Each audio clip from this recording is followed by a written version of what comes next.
Di era digital didefinisikan sebagai 5A.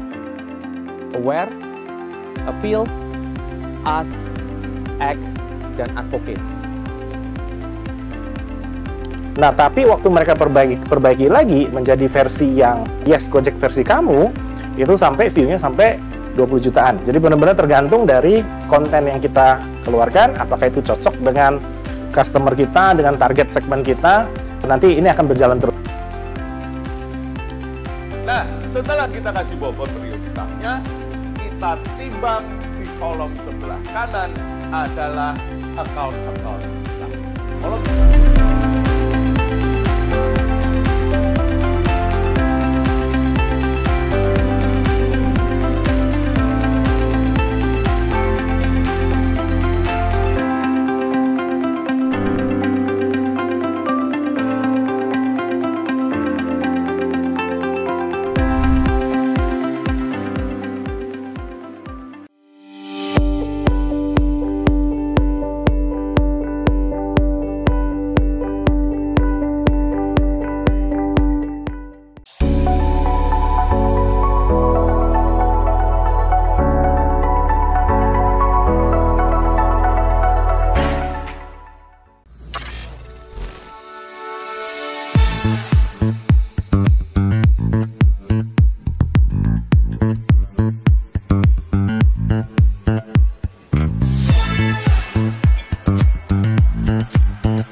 cakrawala emas berharapan, memacu diri melangkah, semangat gemuruh hati merenggut impian, seolah akan terhambat.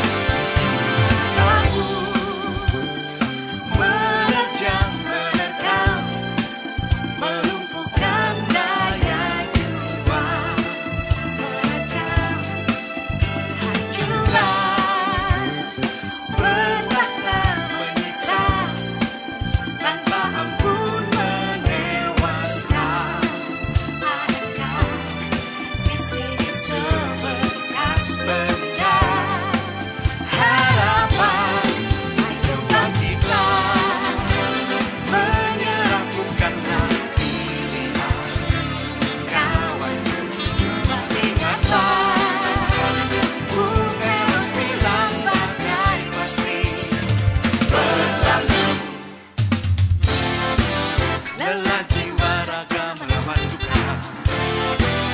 Resah dan bingung menyatu, menjelma membelah satu angkuh manusia.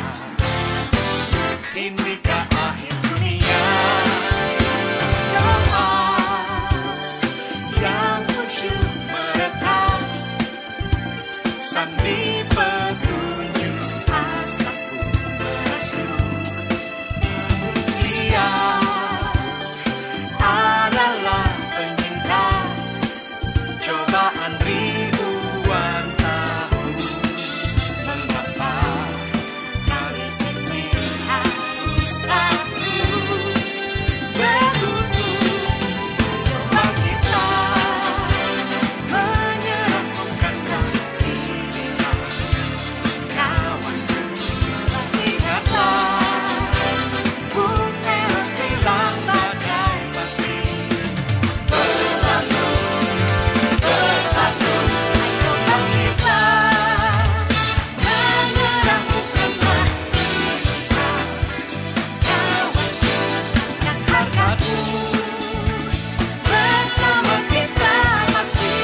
angkat hargamu. Bersama kita pasti bisa berjaya.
Pagi seluruh sobat marketing industri dimanapun Anda berada, baik yang saat ini sedang berada di Zoom dan menyaksikan acara kami melalui kanal YouTube Marketplace Channel. Aku ucap selamat datang di Marketplace Goes to Campus episode 93.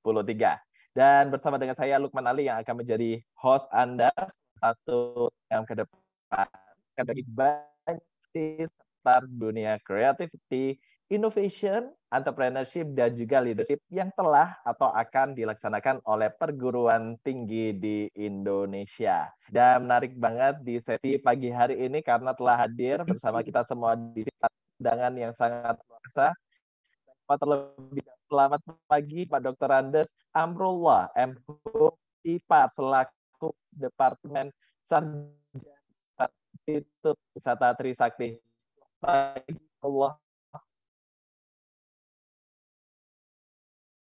Pagi, Bapak.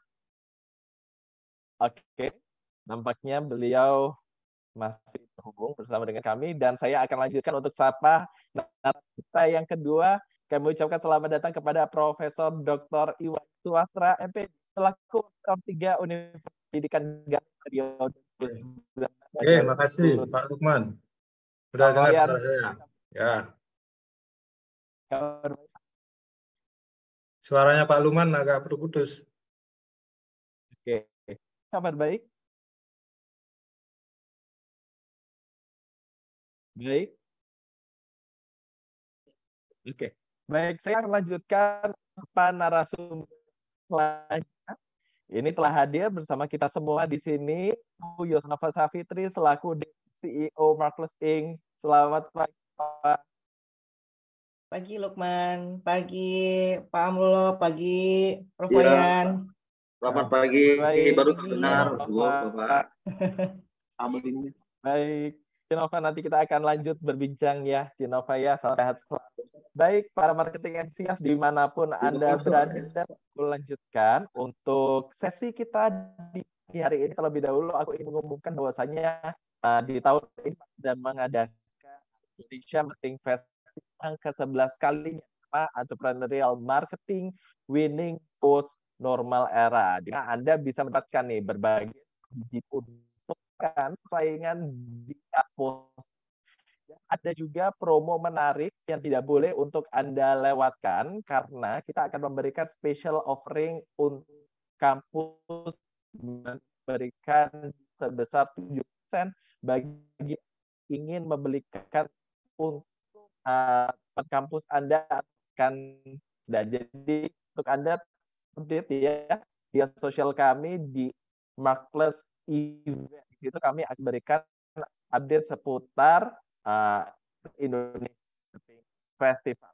Baik para marketing masuk ke acara berikutnya. Kita akan untuk highlight episode dari MGTC sebelumnya melalui video berikut ini.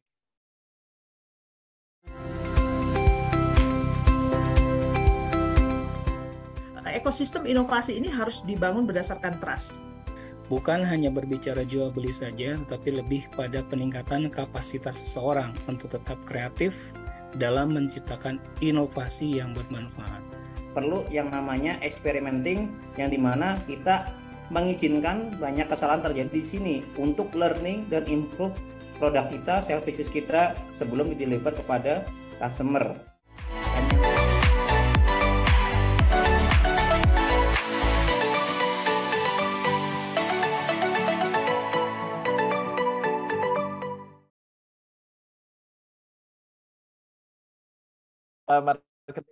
Kita kembali lagi di segmen Let's Go.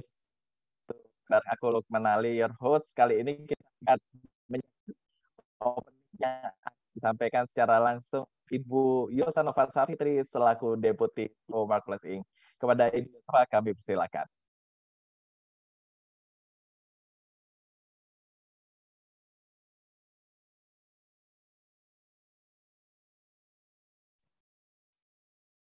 Ya, baik.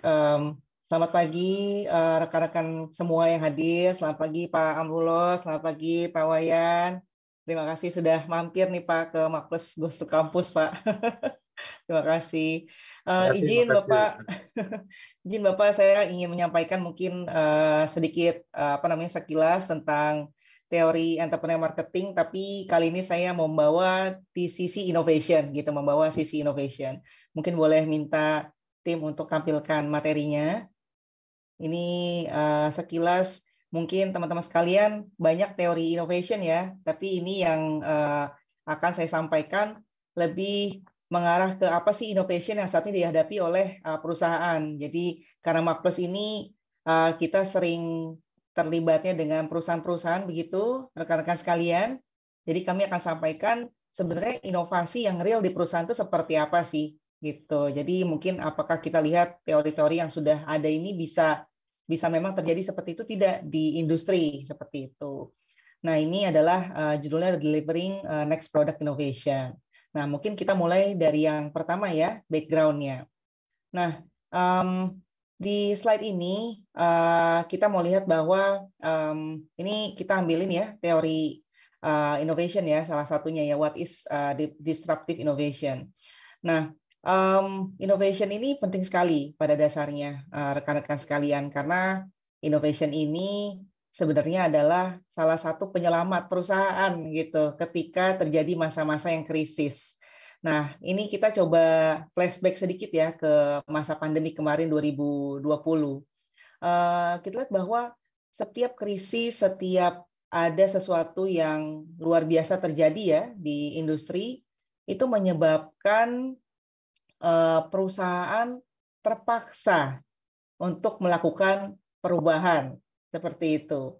Nah, bagi perusahaan yang sudah mempersiapkan, sudah siap akan perubahan, tentu saja akan baik-baik saja seperti itu. Tapi sekalipun perusahaan yang mungkin mengalami krisis dan dipaksa untuk berubah dan berhasil untuk berubah, itu juga bisa sukses seperti itu. Nah, yang bahaya adalah kalau kita tahu harus berubah, tapi tidak mau berubah dan tidak bisa berubah. Nah, ini yang berbahaya.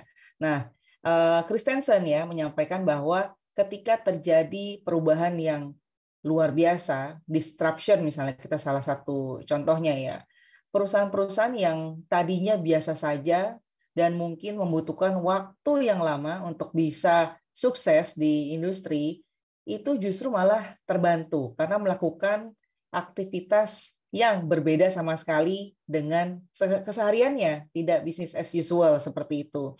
Nah, kalau kita lihat misalnya untuk pemain yang mungkin ada di low end of the market, pemain yang lebih mass misalnya, yang profitnya mungkin kecil sekali. Nah, ketika terjadi disruption, ketika terjadi perubahan yang signifikan, coba kita bayangkan perusahaan-perusahaan alat medis misalnya waktu di COVID-19 kemarin misalnya. Nah, karena ada perubahan itu, demand meningkat, dia harus produksi banyak mati-matian gitu ya. Nah, karena menyadari perubahan itu, maka bisa saja yang tadinya main di low end of the market, tapi karena harus berinovasi secara tiba-tiba dan dipaksa ya, bahkan ya, dia bisa langsung lompat ke mainstream market. Yang tadinya mungkin kalau tidak ada disruption, sulit sekali untuk ke sana. Tapi karena paksaan. Nah, begitu juga untuk pemain-pemain di industri yang mungkin saat ini mainstream, seperti itu. Karena sudah mempersiapkan perubahan, inovasinya juga lebih tersistem.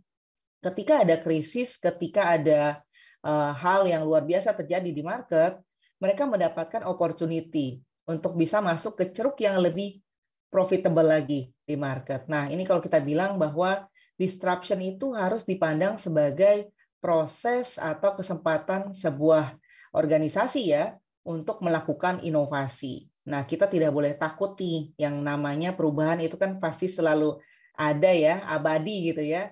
Bagaimana kita menyikapinya dan memanfaatkan kesempatan itu dan berinovasi, maka kita bisa mengambil manfaat yang luar biasa sekali. Jadi memang ini yang kita lihat bahwa inovasi ini ketika terjadi krisis ini bagaikan blessing in disguise. Karena mau nggak mau kita harus berubah dan akan lebih optimal lagi organisasinya. Nah, yang kedua, mungkin kita boleh masuk ke slide berikutnya. Nah, di slide ketiga ini mungkin boleh kita lihat ya, bahwa setiap perusahaan itu punya misi inovasi yang berbeda-beda. Inovasi macam-macam bentuknya. Tidak mesti sesuatu yang baru kayak Tesla gitu. Inovasi itu banyak macamnya. Nah, ini kita lihat bahwa tiap-tiap organisasi ini punya tipe ekspektasi goal terhadap inovasi yang berbeda-beda. Contohlah misalnya ke sebelah kiri ini kita sebutnya lebih explore organisasinya ya. Kalau sebelah kanan lebih exploit dari yang ada. Misal contoh sebelah kiri, creator misalnya. Inovasinya ambisinya adalah menjadi yang terbaik. Kita tahu base-nya itu gimana gitu ya. Sesuatu yang baru yang belum pernah ada di dunia gitu. Itu adalah creator. We know best gitu ya. Contohnya misalnya Tesla, Apple seperti itu. Tapi ada juga yang mungkin solution builder yang tidak bombastis inovasinya, tapi lebih ke arah mendengarkan apa yang diinginkan oleh customer misalnya. Contohnya misalnya Starbucks. Starbucks di tiap negara beda-beda, di tiap kota beda-beda, menyesuaikan dengan customer-nya, pelanggannya. Kalau di Surabaya seperti ini, kalau di Bali seperti ini, di Jakarta seperti ini, bahkan di Jakarta pun, Jakarta Selatan beda, Jakarta Utara beda, menyesuaikan dengan customer-nya. Inovasinya dipicu oleh customer-nya. Jadi itu yang dilakukan oleh Starbucks. Ekstrimnya misalnya fast followers misalnya, hanya react aja, hanya bereaksi terhadap perubahan saja. Kalau tidak ada perubahan yang signifikan, enggak deh, saya kayaknya enggak kepengen deh untuk inovasi, dan enggak apa-apa, dan enggak ada masalah juga. Misalnya bayangkan kita adalah perusahaan yang besar, sudah established berpuluh-puluh tahun, kita sudah investasi pabrik, kita sudah investasi orang, skill, sertifikasi, teknis dan segala macamnya. Kalau kita terlalu banyak berubah untuk perusahaan yang semacam ini, sulit sekali, berat pastinya. Nah, apa yang harus dilakukan? Inovasinya berbasiskan reaction. Jadi ketika ada perubahan, mereka sudah punya sistem yang kuat untuk bereaksi harus seperti apa. Misalnya tiba-tiba regulasi, harga naik misalnya, harga komoditas naik misalnya, UMR naik misalnya. Nah, itulah yang kita sebut fast followers. Pinter banget perusahaan-perusahaan semacam ini melakukan inovasi yang basisnya adalah reaction. Dan ini seterusnya banyak ya tipe-tipenya. Ini saya sampaikan juga ada sumbernya di bawah ya kalau teman-teman sekalian mau cari informasi yang lebih lanjut. Jadi banyak sekali ambisi terhadap inovasi. Dan inovasi itu sangat penting untuk kita miliki di organisasi. Kita masuk ke slide keempat. Nah, di slide keempat ini, rekan-rekan ya, kalau kita lihat, mungkin boleh masuk ke slide 4. Nah, inovasi itu porsinya beda-beda. Mungkin kalau kita membayangkan ya, inovasi secara secara umum gitu. Ini harus benar-benar bombastis, luar biasa, transformasional, berubah gitu ya. Yang tadinya jualan A jadi jualan B. Kampus misalnya yang tadinya sangat offline langsung pindah ke online, transformasi seperti itu ya. Itu adalah yang kita sering bayangkan, padahal tidak harus seperti itu. Nah, ini adalah kalau bisa kita lihat ya, adalah product innovation portfolio matrix. Nah, ini kita lihat ya bahwa ketika kita melakukan inovasi terhadap produk kita, jasa kita, program kita, kita harus membagi inovasi kita ini menjadi 3 bagian besar. Yang pertama yang kita sebut sebagai core-nya. Inovasi ini harus berbasiskan core-nya, berdasarkan apa produk dan service yang kita punya saat ini existing. Ada juga inovasi yang sifatnya adjacent, yang paling dekat, kita expand ke yang dekat-dekat aja. Misalnya, kalau kita saat ini jualan kopi, besok jualan kopi susu, misalnya nggak tiba-tiba jualan gado-gado gitu ya. Nah, itu adalah adjacent. Nah, kalau transformational, ini adalah sesuatu yang breakthrough, yang mungkin belum ada di market. Nah, ketika kita melakukan inovasi, kita harus menyadari bahwa inovasi yang kita lakukan ini harus seperti apa. Apakah semuanya harus di transformational semua, ataukah kita fokus di core semua? Dan teman-teman sekalian, di perusahaan ya, di klien-kliennya yang Marketplace miliki saat ini, sebagian besar, dan memang harus seperti itu, ini harus banyak inovasi di core existing products-nya. Kenapa? Karena market kita di sana. Kita harus amankan dulu produk, service, profit kita sebelum kita macam-macam melakukan inovasi.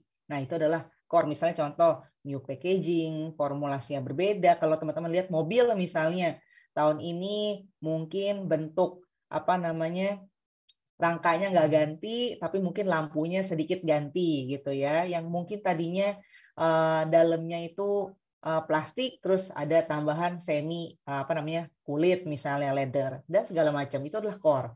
Adjacent adalah yang kita tambahkan dari yang kita punya core saat ini. Nah, misalnya kalau di mobil misalnya, yang tadinya dia punya modelnya mungkin model yang general misalnya. Nah, dia tambahan misalnya model sportnya. Nah, itu adjacent.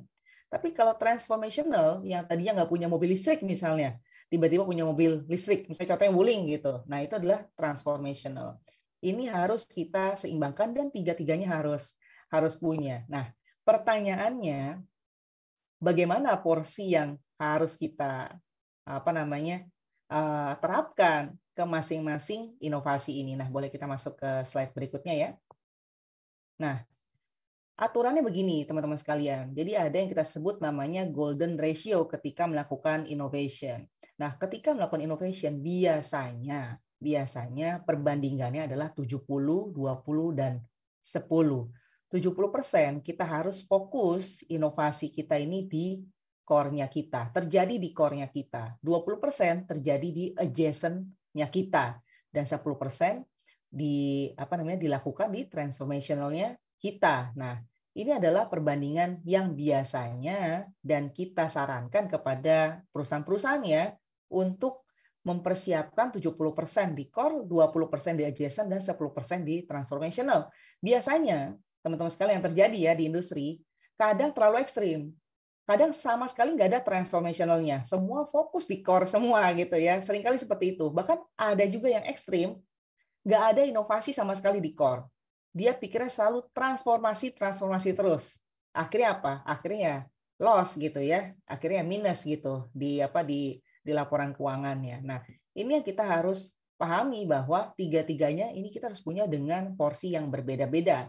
Nah, kalau misalnya kita lihat dari segi investasinya, nah ini ada yang menarik juga, bahwa ketika kita melakukan 70% inovasi di core, pada umumnya hanya menghabiskan 10% dari investasi yang kita punya, portfolio investasi yang kita punya. Sementara 70% itu akan dipakai buat inovasi yang sifatnya transformational. Nah, ini terbalik ya. Jadi kalau kita lihat porsinya itu besarnya core ke bawah itu lebih besar, tapi ketika kita bahas tentang investasi yang harus dilakukan, ketika kita mau mencapai 10% saja transformational innovation, kita itu bahkan harus butuh 70% investment budget kita itu masuk di transformational. Jadi ini yang harus dipahami oleh teman-teman nanti ya, ketika mungkin banyak di sini yang nanti akan masuk ke dunia industri, bahwa porsi ketika kita melakukan inovasi modelnya seperti ini. Nah, ini mungkin boleh masuk ke slide berikutnya ya, sedikit lagi. Nah, ambisinya beda-beda. Ini beberapa contoh kasus di beberapa industri ya. Kalau kita bahas misalnya fast moving consumer goods, kebanyakan dari mereka 80% inovasinya ada di core. Adjacent-nya 18%, transformational cuma 2%.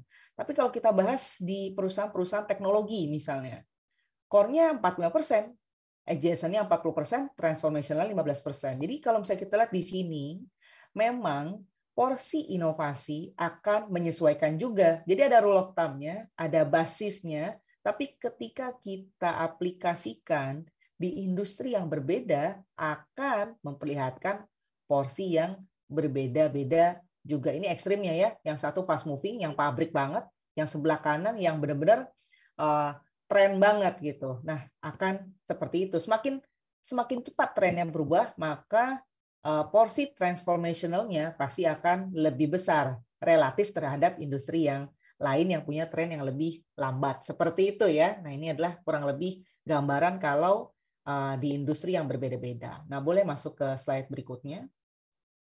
Oke. Nah, ini yang perlu kita pastikan. Setiap inovasi tentu saja kita harus filter mana yang kita mau lanjutkan, mana yang tidak gitu ya. Bahkan kalau misalnya di Astra misalnya, di Astra International, inovasi itu budayanya diangkat sekali. Bahkan level teknisi di pabrik itu bisa memberikan inovasi yang bisa sampai ke pusat seperti itu. Inovasi ribuan, jutaan. Nah pertanyaannya, inovasi mana yang harus kita lanjutkan? Nah kita bisa mengecek dari ketiga hal ini. Yang pertama, ini yang paling penting ya. Kalau menurut saya ini yang paling penting, yaitu scarcity. Inovasi kita ini gampang ditiru nggak oleh orang lain?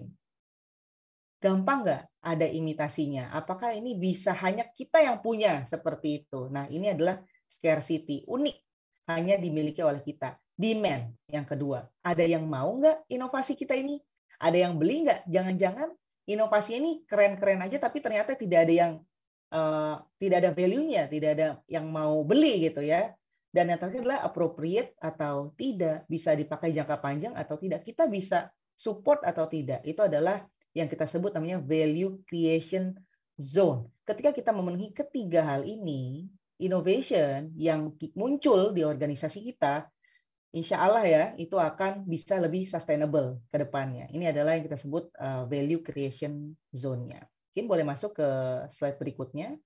Nah, ini adalah steps-nya. Ketika kita punya innovation, kita harus memastikan resource kita, capability kita, dan yang menarik adalah begini, teman-teman. Apakah inovasi yang berasal dari resource dan capability kita ini bisa menjadi strength kita atau tidak? Strength ini bisa menjadi competitive advantage tidak? Akan membedakan kita dari kompetitor nggak inovasi ini? Kalau sama dengan yang lain ya berarti bukan competitive advantage gitu ya. Dan kita tanya lagi, apakah competitive advantage ini sustainable atau tidak? Lama nggak orang untuk catch up-nya? Banyak nggak yang gampang untuk niru? Kalau memang ternyata competitive advantage ini akan lama untuk bisa ditiru, maka lebih sustainable. Dan kalau sustainable, competitive advantage-nya itu yang akan menjadi core kompetensi kita. Di dunia manapun, industri manapun, ketika menerapkan ini, untuk mencapai core competence, itu harus melalui hal seperti ini. Kita boleh klaim kita yang terbaik, kita boleh klaim program kita yang terbaik, tapi apakah program kita, fasilitas belajar mengajar kita, atau industri manapun, ini sustainable nggak competitive advantage-nya? Nah, kalau ini sustainable competitive advantage-nya, maka bisa menjadi core competence-nya kita. Nah, ini yang ujungnya ya, bahwa inovasi ini awalnya seperti apa namanya berantakannya, tapi ujungnya harus menghasilkan profit bagi perusahaan, harus menciptakan kekuatan bagi kita, core kompetensi kita, karena itulah yang dibeli oleh customer-nya kita, stakeholder-nya kita. Nah, mungkin sedikit lagi, ini beberapa contoh saja, boleh next slide. Nah, ini contohnya ya, kalau misalnya kita katakanlah nggak punya uangnya, nggak punya budgetnya, nggak punya resource-nya untuk melakukan innovation, entah kita nggak punya orang yang kreatif untuk melakukan inovasi, ataupun kita tidak punya market-nya, ataupun kita tidak punya budgetnya, nah ini banyak sekali yang bisa kita lakukan. Kalau kita punya budget banyak misalnya, bisa aja kita langsung invest di resource-nya, beli aja pabriknya misalnya. Ini kayak Disney ya, dia beli Roger Rabbit waktu itu ya, karena nggak punya perusahaan animasinya. Dulu nggak punya dia. Waktu itu dia makanya hanya menginvestasi ke akuisisi perusahaan-perusahaan studio saat itu. Upgrading resources misalnya, Intel misalnya. Ini juga salah satu contohnya, ya upgrade saja resources-nya, atau bahkan kita harus bisa leverage aja resource-nya. Misalnya contoh ini Oreo gitu di China. Mungkin bisa kita bilang Oreo di China itu banyak banget rasanya di antara negara-negara yang lain ya. Tidak melakukan inovasi yang besar, kita leverage aja. Jadi tidak ada alasan sebenarnya ketika kita terbatas tidak melakukan inovasi, karena banyak jenisnya, banyak caranya untuk melakukan inovasi. Oke, nah mungkin teman-teman sekalian itu saja sekilas yang bisa saya sampaikan ya terkait dengan inovasi. Harapannya ketika kita menyadari bahwa kadang kita mengalami perubahan yang tiba-tiba, mengalami krisis, disruption, itulah kesempatan kita untuk berinovasi. Siapapun ya, bahkan individu sekalipun mengalami krisis, mengalami hal yang tidak menyenangkan, luar biasa gitu ya. Nah, itulah kita bisa tumbuh. Sama, perusahaan juga sama. Ketika terjadi disruption, ketika terjadi krisis, itulah kesempatan sebuah organisasi buat tumbuh. Kalau nggak ada itu biasanya nggak kepaksa buat tumbuh. Nah, itulah kira-kira teman-teman sekalian tentang innovation. Semoga bisa memberikan sekilas gambaran inovasi yang terjadi di industri. Seperti itu. Saya kembalikan lagi ke Lukman. Terima kasih. Thank you banget Ibu Nova untuk paparannya yang sangat menarik ya terkait dengan inovasi. Dan tentunya inovasi ini juga harus disesuaikan ya dengan kebutuhan dari customer need and wants-nya seperti apa. Baik Sobat Marketing Entusias dimanapun Anda berada, sebelum kita masuk ke paparan inti dari dua narasumber kampus kita, terlebih dahulu saya ingin remind bagi teman-teman yang ingin bertanya, silakan Anda bisa memberikan pertanyaan melalui format pertanyaan yang telah kami kirimkan di kolom chat Zoom. Ataupun Anda juga bisa menggunakan fitur Q&A yang telah tersedia di Zoom Anda masing-masing. Baik, memiliki tujuan menyelenggarakan pendidikan tinggi pariwisata dan hospitality secara profesional bertaraf internasional yang berkelanjutan. Kiranya bagaimana strategi yang telah diberikan dan dilakukan oleh Bapak Dr. Andes Amrullah M.Hum, MS.IPAR, selaku Kepala Departemen Sarjana Pariwisata Institut Pariwisata Trisakti. Setelah yang satu ini kita akan simak penjelasan dari beliau apa saja konseptual yang telah dibawakan oleh kampus Pariwisata Trisakti setelah jeda pariwara berikut ini.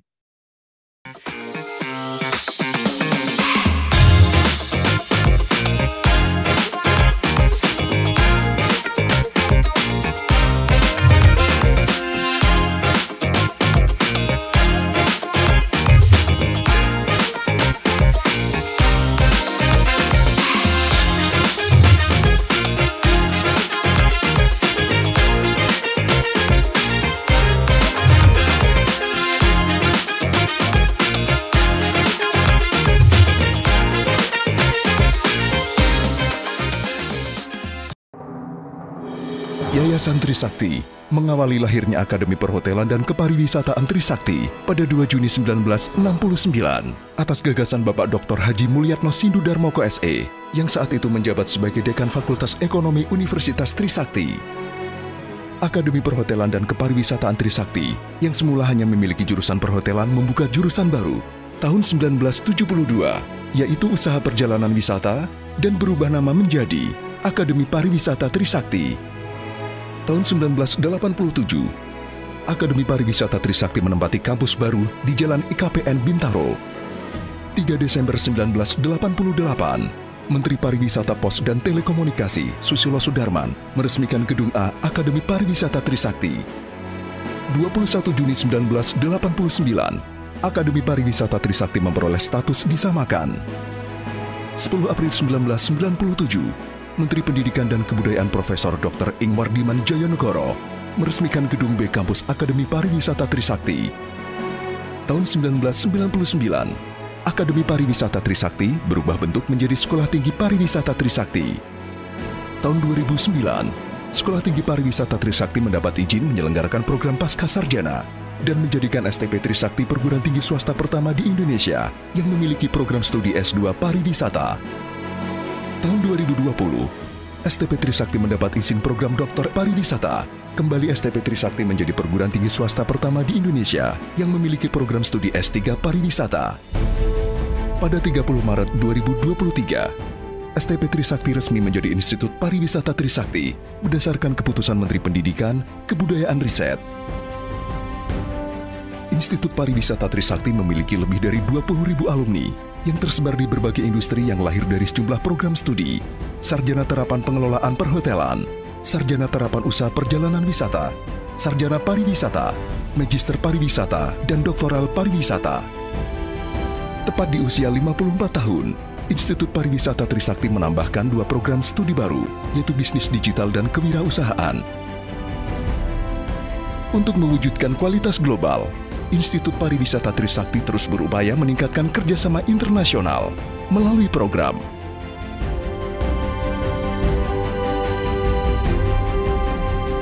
dengan mitra kerjasama yang telah berlangsung lama, antara lain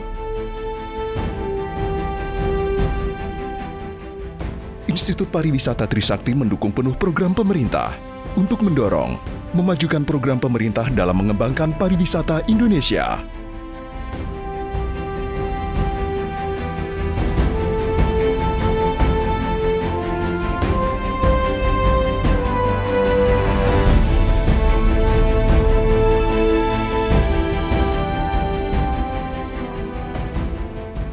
Pencapaian demi pencapaian terus diraih oleh Institut Pariwisata Trisakti.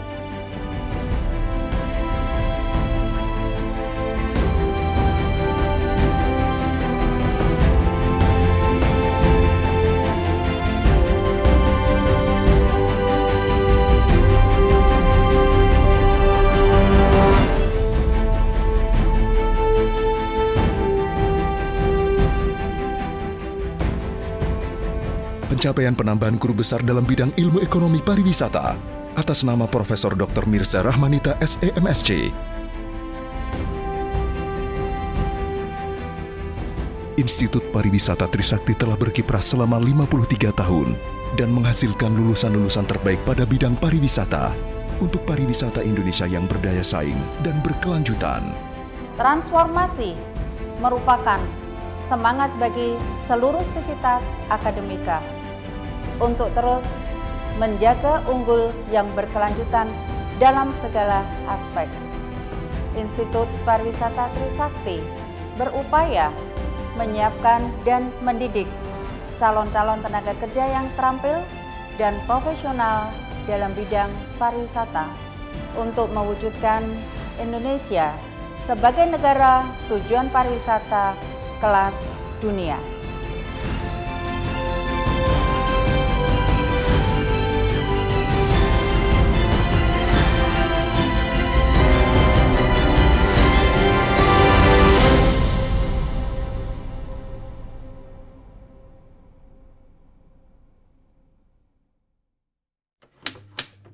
Saya melihat bahwa peluang pariwisata kita ini sangat besar sekali. Sangat besar sekali. Kita masuk, kalau nggak keliru, masuk 6 besar negara terindah di dunia. Kemudian kita juga masuk 10 besar negara yang wajib dikunjungi. Itu juga sebuah brand yang kita punya, brand yang tinggal kita negara pariwisata itu betul bisa memberikan devisa yang paling banyak meskipun 2018 kemarin gajinya saya juga 17 miliar US dollar, sudah mengalahkan CPO, sudah mengalahkan kelapa sawit yang dulu paling tinggi.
Baik, saya turut mengundang kepada Bapak Amrullah selaku Kepala Departemen Sarjana Pariwisata Institut Pariwisata Trisakti dan juga Ibu Yosanova Safitri selaku Deputi CEO dari Marvelous Inc. Untuk sesi kali ini akan dipimpin oleh rekan saya. Silakan Ibu Nova.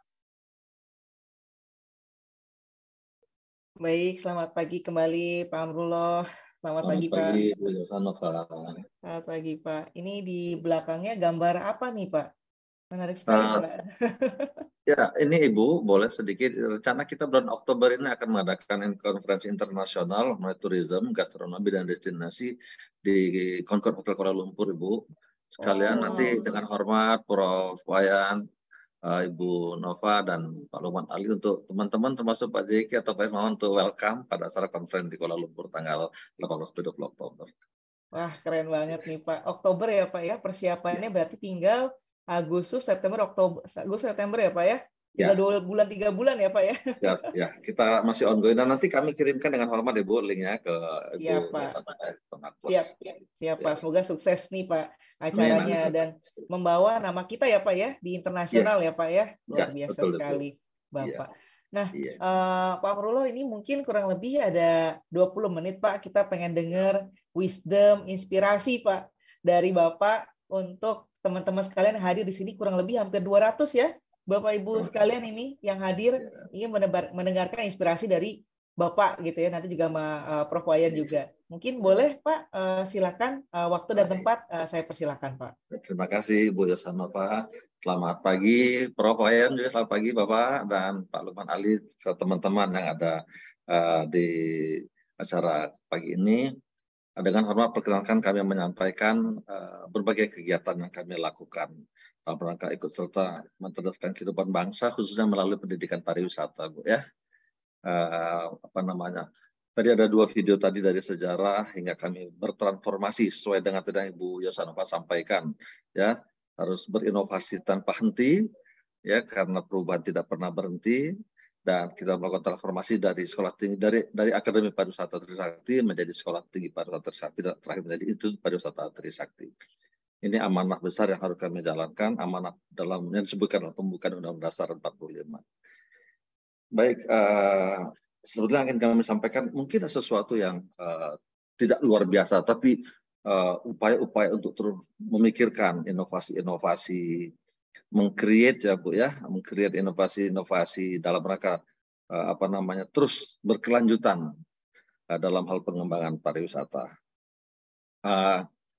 Pendidikan di Institut Pariwisata Trisakti ini bermula awalnya adalah sebuah sekolah vokasi akademi ya, dari Akademi Pariwisata dan Akademi Perhotelan dan Kepariwisataan. Jadi kami beranjak dari sekolah vokasi Ibu ya. Kemudian terus kami berkembang, dalam rangka berkembang itu kita mengembangkan kerjasama juga dengan luar negeri. Antara lain sampai saat ini kita sudah bekerjasama dengan International Management Institute di Swiss untuk program double degree, kemudian dengan Burapha University Thailand, kemudian Dong-A di Korea, kemudian UXI Institute of Technology di China, kemudian dengan Guilin Tourism University, dan juga James Cook University Australia. Bahkan sedang kami kembangkan ini adalah dengan UCSI di Malaysia. Oke. Sebelumnya Ibu, kami sangat berterima kasih ya dalam tahap pengembangan pendidikan tinggi pariwisata ini, khususnya pertama pada saat S2 itu kami didukung oleh Marvelous ya saat itu Bapak Hermawan dan Pak Jeki Musri itu guru-guru kami itu ya. Kemudian juga kemarin pada saat Jas Natalis juga Pak Hermawan Kertajaya ikut hadir untuk memberikan insight-insight terbaru dalam bidang pengembangan pariwisata. Jadi kami sangat berterima kasih dan sangat terbantu dan memberikan spirit yang luar biasa untuk terus memajukan pendidikan pariwisata. Next.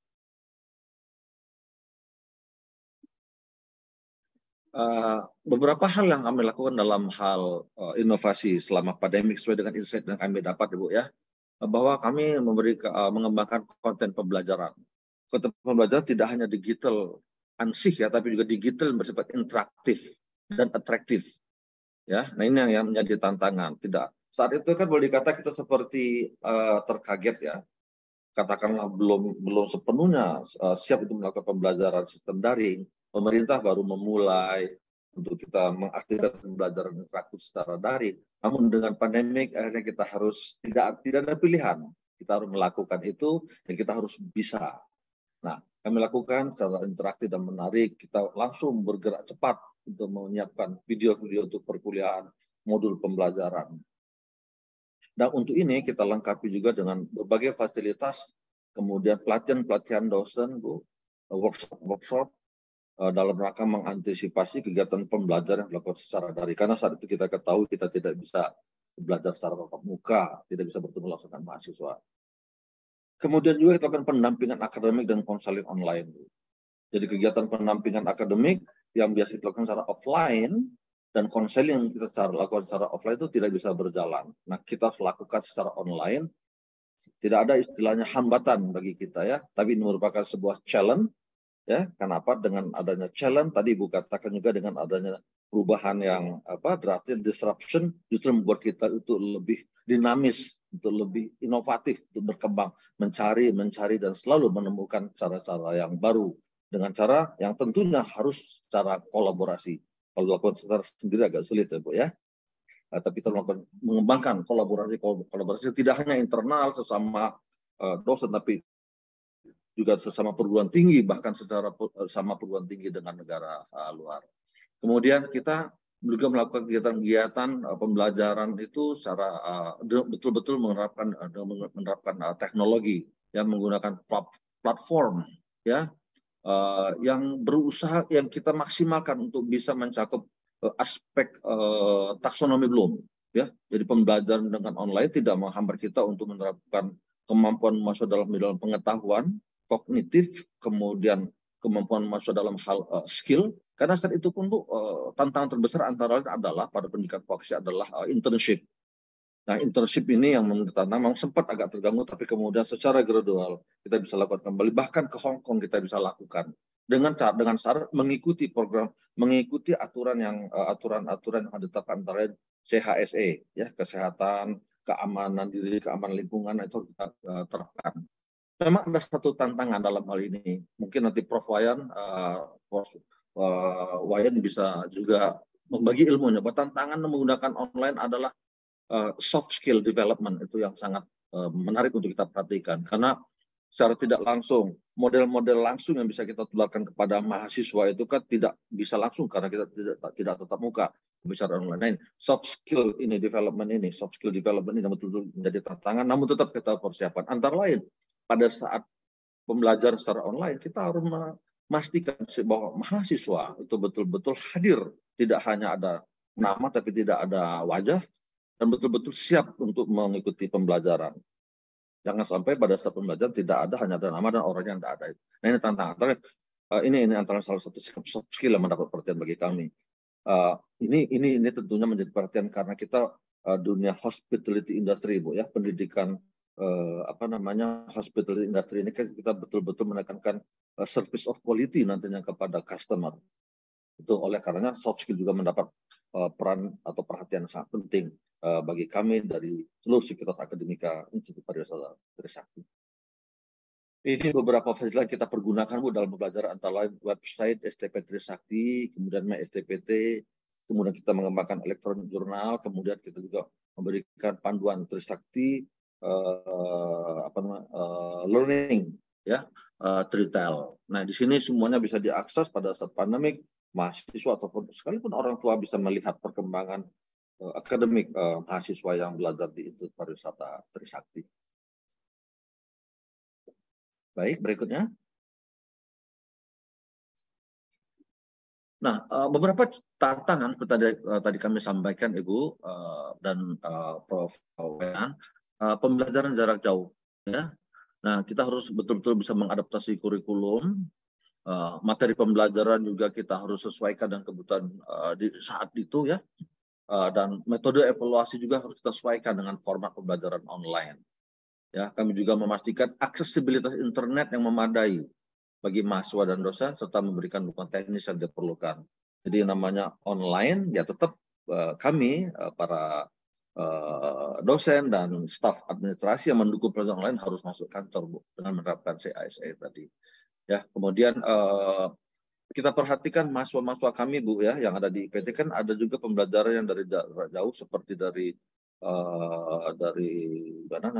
Maluku, dari Papua. Nah itu kita pastikan mereka bisa mendapatkan akses pembelajaran ya. Kita pastikan jangan sampai mereka tidak ada jaringan. Nah, untuk itulah kita harus ingatkan sebelum pembelajaran itu kita ingatkan make sure bahwa jaringannya bagus.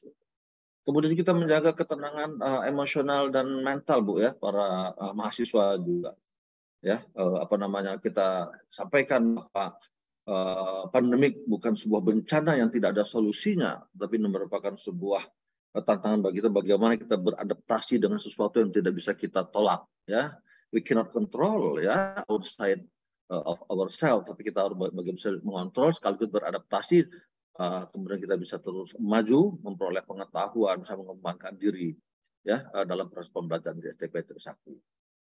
Kemudian juga tantangannya adalah ada dampak finansial Bu. Ya, kita tahu Bu ya, Prof juga ya kita ketahui begitu banyak multiplier effect akibat daripada dampak pandemik ini, antara lain mahasiswa baru, penundaan atau pembatasan pembayaran ya, kemudian pendapatan juga kita menurun. Tapi beberapa hal harus kita lakukan ya Bu. Ini bukan sebuah keharusan karena kita tidak boleh kalah Bu ya dengan masalah, tapi kita harus mencari solusi, mencari jalan agar kita menjadi pemenang-pemenang. Bagaimana memajukan pariwisata kalau kita sendiri kalah kan? Solusi yang kita lakukan antara lain adalah pertama ya untuk pembayar kita memberikan kebijakan mahasiswa tetap bisa melakukan studi dengan sistem angsuran, kemudian kita mencari sumber-sumber lain untuk income generating Bu, seperti di kampus kami juga bekerja sama dengan perguruan tinggi lain memberikan support untuk pengembangan fasilitas. Kemudian seperti yang tadi kami katakan Ibu, bahwa program tinggi di Asia juga kami disupport oleh partner perguruan tinggi kami di luar negeri. Pembangunan fasilitas dan ruangan belajar Bu di Institut Pariwisata Trisakti itu kami lakukan pada saat during pandemic and little bit after pandemic. Nah, sumber pendanaan itu adalah dari supporting atau contribution dari berbagai partner ada di luar tinggi seperti dari IMI di Swiss, kemudian dari Guilin di Cina, dari Burafa di Thailand, dan juga dari industri seperti pembangunan materi pembangunan ruang belajar itu Ibu lihat ada Modena Kitchen Studio, kemudian dari Gold Bullion ya, kemudian ada restoran kita, itu semua mendapatkan support dari partner yang kita lakukan secara mutual ya, saling menguntungkan, saling menjaga hubungan harmonis, saling menjaga atau respect each other antara kita yang dibantu dan mereka yang membantu. Karena kita pada intinya adalah saling membutuhkan Bu ya. Oke, kemudian juga pembelajaran dari luar negeri kita melakukan secara online ya. Kegiatan offline course ya, selama 2 minggu dari Cina dengan STP Trisakti ada di PT juga kita lakukan dengan sebaik mungkin. Walaupun satu tantangan terbesar kita adalah kita betul-betul menjaga jaringan dan listrik untuk bisa mendukung pelaksanaan pembelajaran secara efektif, efisien dan saling dan fruitful ya, menghasilkan hasil yang kita harapkan, win-win solution. Kemudian kita juga melakukan beberapa penyesuaian perubahan kebijakan dan pedoman ya, seperti kegiatan kampus kita atur sedemikian rupa tanpa mengurangi pengalaman praktek mahasiswa yang harus berpraktek. Karena tadi dijelaskan di video kita memiliki jurusan pengelolaan perhotelan, nah itu kan praktek-praktek itu harus kita atur. Memang tantangan besar saat itu. Bagaimana kita mengatur shift agar mahasiswa itu bisa mendapatkan pengalaman praktek tanpa terganggu walaupun saat itu masa pandemi. Oke. Berikutnya. Nah, kita juga semakin menekankan Ibu kepada mahasiswa, baik pada saat mereka mau masuk, pada saat baru masuk dan tahap pembelajaran, bahwa karir ke depan yang mereka akan peroleh adalah seperti ini, bahwa mereka bisa bekerja di berbagai perusahaan, ya, baik nasional maupun internasional, bahkan mereka bisa berwirausaha. Jadi spirit yang kami kembangkan di pendidikan vokasi dan akademik di Institut Pariwisata Trisakti ini adalah spirit untuk bisa mengembangkan keterampilan semaksimal mungkin, bisa bekerja sebagai employee semaksimal mungkin, tapi juga bisa sebagai employer nantinya, sebagai wirausaha ya yang mengembangkan usaha pasca mereka lulus dari itu pada Trisakti. Jadi tidak hanya sebagai pekerja, tapi juga sebagai entrepreneur. Beberapa contoh bisa kami sampaikan nanti, namun karena keterbatasan waktu, beberapa lulusan kami yang bahkan pada saat masih internship saja sudah memulai usaha, sudah membuka usaha atau melanjutkan usaha keluarga, orang tua, sehingga pada saat mereka tamat itu sudah betul-betul eksis untuk level manager. Mereka sudah memiliki pengalaman yang baik, terlebih yang mengalami pendidikan di luar negeri seperti di Swiss. Karena sebelum masuk ke Swiss ini ya Bapak Ibu, mahasiswa itu training pertama dia akan training di Indonesia, baik di Bali atau Surabaya atau Jakarta atau Bandung. Bali, Surabaya, Bandung, kota-kota besar menjadi pilihan. Internshipnya di hotel-hotel berbintang, antara bintang 5 per hotel. Kemudian nanti pada saat mereka ke luar negeri, pilihannya bisa ke Cina atau ke Thailand. Mereka juga bisa akan mendapatkan pengalaman akademik 1 semester dan internship lagi di hotel-hotel yang ada di Thailand ataupun di Cina. Dan setelah itu mereka kembali ke IPT Trisakti untuk 1 semester belajar akademik, kemudian berangkat ke Swiss. Nah, sehingga pengalaman yang 3 kali internship, kemudian pengalaman ditempa oleh berbagai tantangan ya selama training. Ya, training merupakan kawah candra di muka bagi mereka dan tidak lepas kita monitor, kita pantau, kita arahkan. Nah, ada pengalaman 3 kali internship baik di dalam maupun luar negeri itu membuat mental mereka kuat dan mereka bisa siap untuk bekerja. Bahkan kita wanti-wanti Bu, pada saat itu mereka harus menyelesaikan skripsinya. Kalau enggak, karena mereka sudah memiliki international certificate, mereka nanti tidak menyelesaikan skripsinya, itu kita jaga ya, karena bagaimanapun harus secara integrated. Satu hal lagi Bu, sebelum mereka lulus pun kita bekali dengan pendidikan dengan sertifikasi. Kita di Universitas Trisakti sebagai LSP First Party ya, kita bekerja sama dengan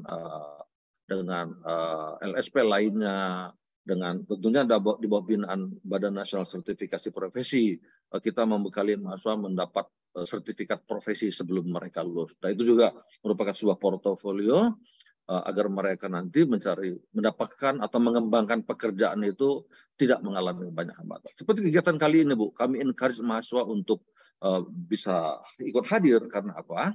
Karena ini kan pengetahuan seperti tadi Ibu Ilsanova sampaikan, banyak ilmu-ilmu baru ya yang mereka bisa peroleh di luar perkuliahan.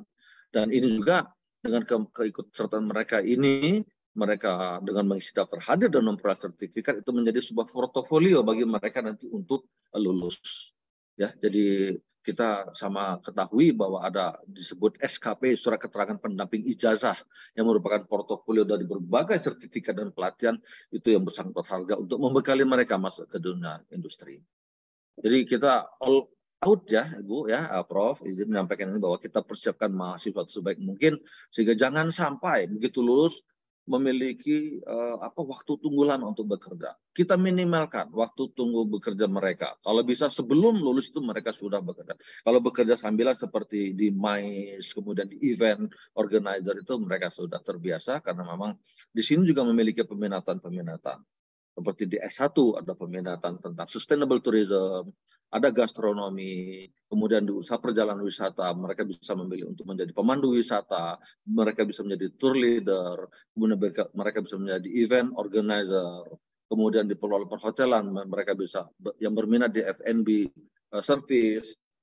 Kemarin Ibu baru kami melepas keberangkatan 2 mahasiswa kita untuk berkompetisi di ASEAN Skill di Singapura. Kemarin dari official dari Kementerian Tenaga Kerja langsung melepas, baru kemarin siang.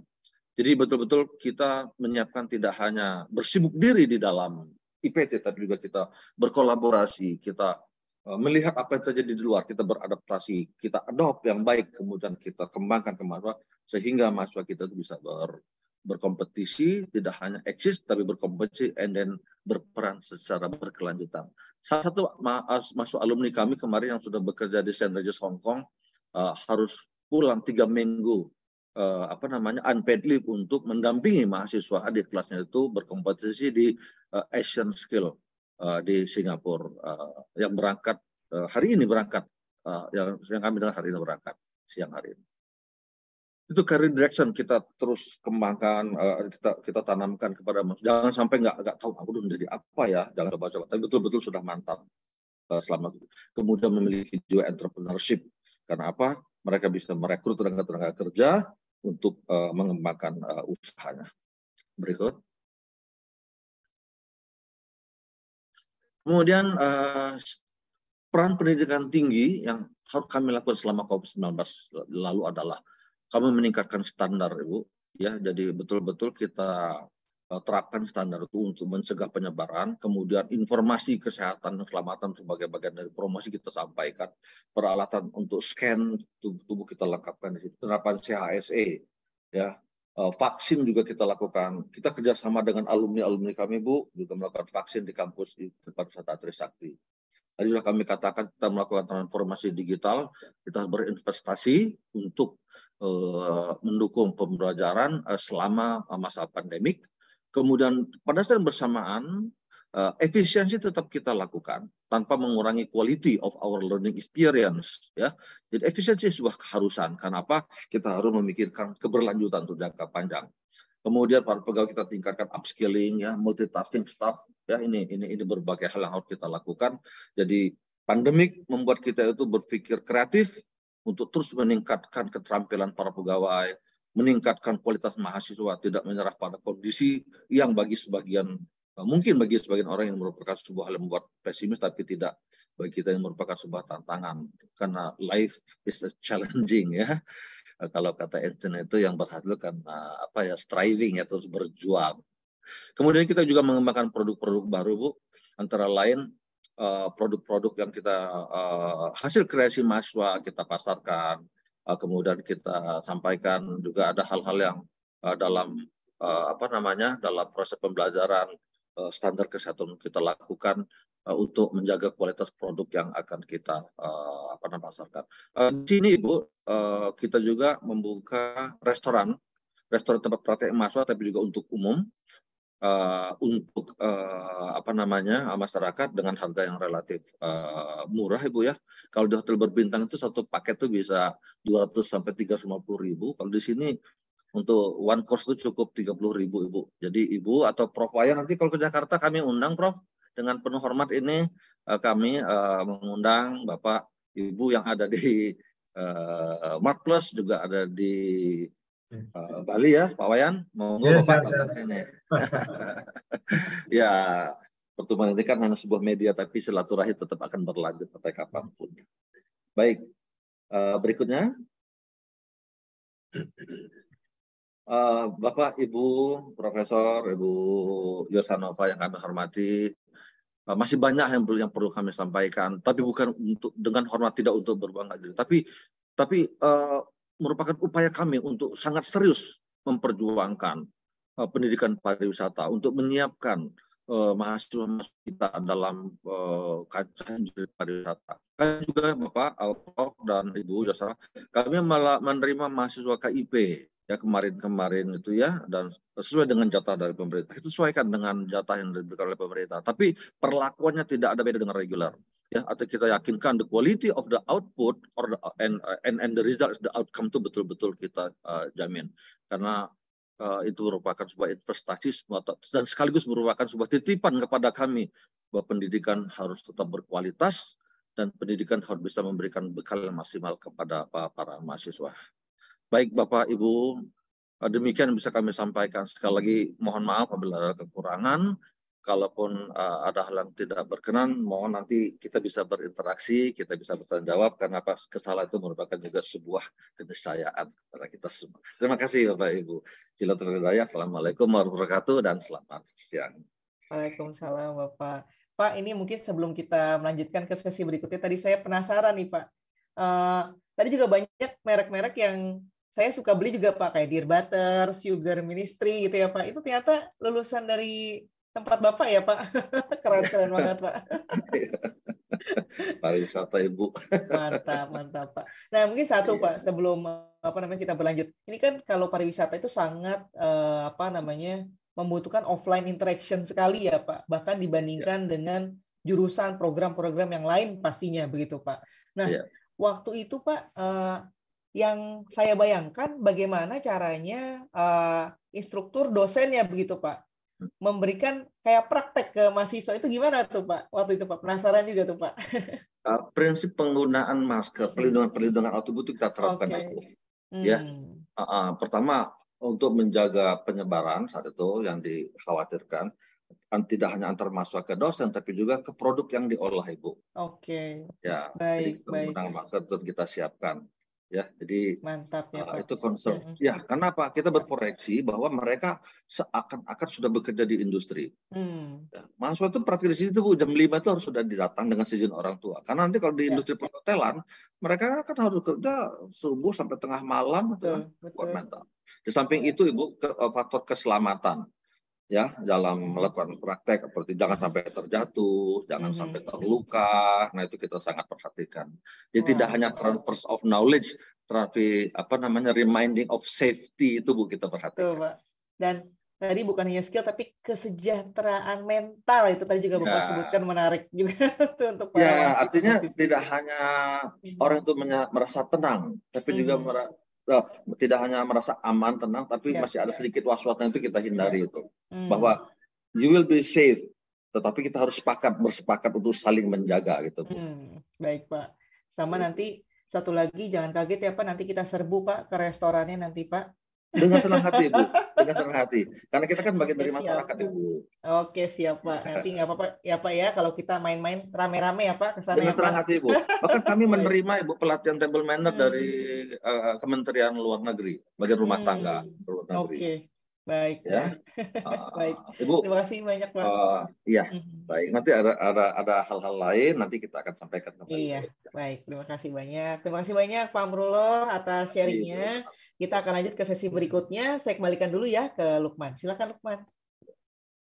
Terima kasih Ibu Nova dan juga terima kasih kami ucapkan kepada Bapak Amrullah ya untuk paparannya. Baik Bapak Ibu dan para teman-teman marketing antusias, sekali lagi saya ingin reminder bagi Anda yang menyaksikan Marketplace Goes to Campus episode 93 ini, apabila Anda ingin bertanya kepada narasumber-narasumber yang sudah hadir, Anda bisa langsung drop question Anda di kolom chat Zoom ataupun menggunakan fitur Q&A yang tersedia.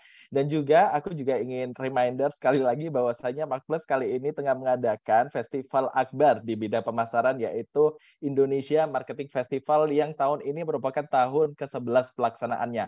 Kami akan hadir di 7 kota besar di Indonesia dan kita akan mengangkat tema terkait dengan entrepreneurial marketing winning the post-normal era. Jadi bagi Anda yang mungkin ingin tahu berbagai tips dan insight menarik seputar strategi Jito untuk memenangkan persaingan di era post-normal, saya rasa event ini merupakan event yang tepat buat Anda. Dan kabar menariknya lagi adalah kami punya special package untuk Anda yang berasal dari kampus-kampus ya. Kami akan memberikan diskon sebesar 70% untuk bundling package sebanyak 10 tiket. Dari yang normalnya 750.000 per tiket, kami bisa jual di harga 250.000. Jadi pastikan untuk Anda ajak rekan-rekan kampus Anda untuk ikut di IMF yang ke-11 kali ini.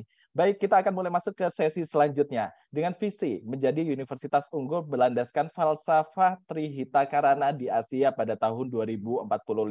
Kiranya strategi apa saja sih yang sudah diterapkan oleh Profesor Dr. Iwayan Swastra MPD selaku Wakil Rektor 3 Universitas Pendidikan Ganesha periode 2019 hingga 2023 selama beliau menjabat. Kita akan simak pembicaraan menarik tapi setelah jeda pariwara berikut ini.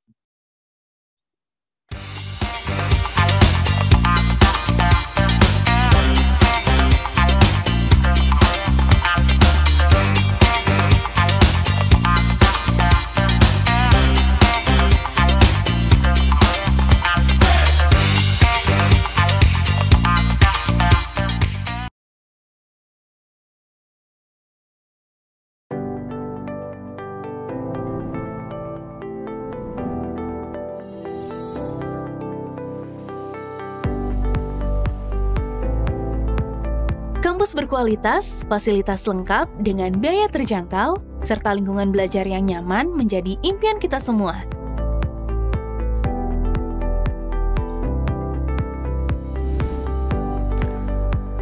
Jika kamu adalah salah satunya, Universitas Pendidikan Ganesha adalah yang kamu cari. Saat perubahan begitu cepat dan menjadi keharusan, Undiksa memastikan kita berubah ke arah yang lebih baik. Proses panjang pendirian lembaga mematangkan Undiksa untuk merespon berbagai tantangan dan peluang saat ini dan masa depan.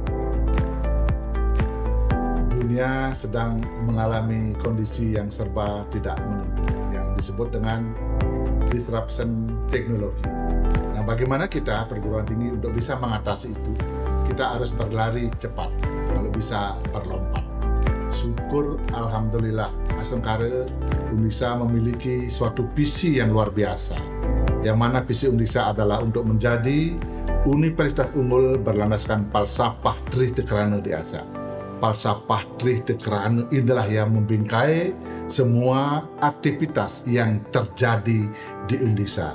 Dengan falsafah Trih Tekerana ini, Undiksa selalu berkomitmen untuk mencetak sumber daya manusia yang unggul, adaptif, kompetitif, dan juga berkarakter Indonesia.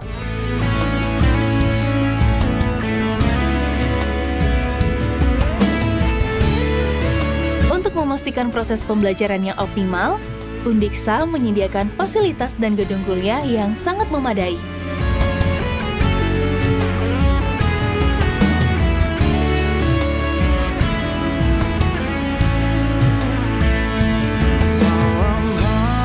Potensi dan minat setiap orang tentu berbeda-beda. Undiksa siap mewadahi perbedaan itu dan mengembangkan potensimu. Undiksa memiliki 8 fakultas dan program pascasarjana yang terdiri atas 65 program studi. Mulai dari jenjang diploma 3 hingga S3 yang bisa kamu pilih sesuai minat dan cita-cita kamu.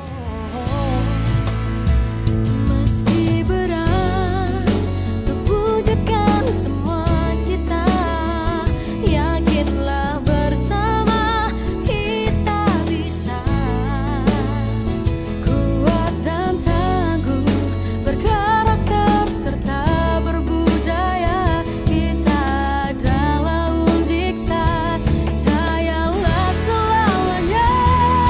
Menjadi universitas unggul berlandaskan falsafah Trih Tekerana di Asia tahun 2045. Astungkara bersama kita wujudkan semua.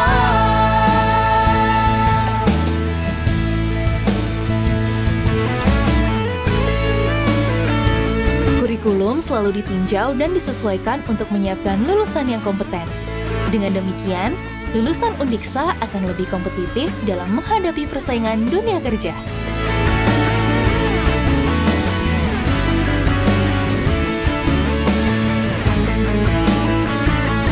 Menghasilkan ratusan penelitian setiap tahunnya, membuktikan bahwa kehadiran Undiksa memiliki dampak yang luas. Bukan hanya sivitas kampus, melainkan juga masyarakat luas. Untuk wujudkan semua cita, yakinlah bersama kita bisa. Penyelenggaraan berbagai kerjasama dengan lembaga di dalam negeri maupun luar negeri menjadikan Undiksa sebagai universitas unggul di Asia.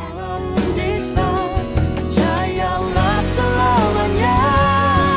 Kesuksesan proses belajar dan mempersiapkan masa depan di Undiksa telah terbukti.